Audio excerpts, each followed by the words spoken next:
Galaxy health education சார்பாக பயிற்சி நிறைவு செய்தவர்களுக்கு சான்றிதழ்கள் வழங்கும் விழா நடைபெற்றது.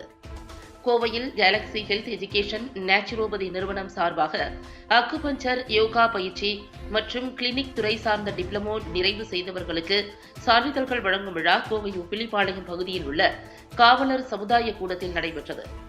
கேலக்ஸி ஹெல்த் எஜுகேஷன் மையத்தின் நிறுவனர் கோமதி அனைவரையும் வரவேற்று பேசினார். விழாவில் சிறப்பு விருந்தினராக தமிழ்நாடு மாநில சிறுபான்மை ஆணைய உறுப்பினர் ஹாஜி முகமது ரஃபி கலந்து கொண்டு பேசினார்.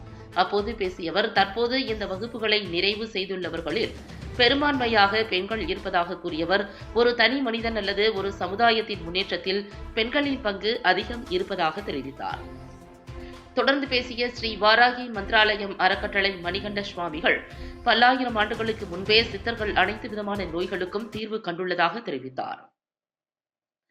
நிகழ்ச்சியில் சமுதாய நல்லிணக்க பேரவை தலைவர் வழக்கறிஞர் திருலோக சந்தர், ஆத்மா அறக்கட்டளை செயலாளர் பாலசுப்ரமணியம், திருச்சி சாலை சிஎஸ்ஐ ஆலய தலைவர் ராஜேந்திரகுமார், பேராசிரியர்கள் ரகுபதி, பிரீத்தி உட்பட பலர் கலந்து கொண்டனர்.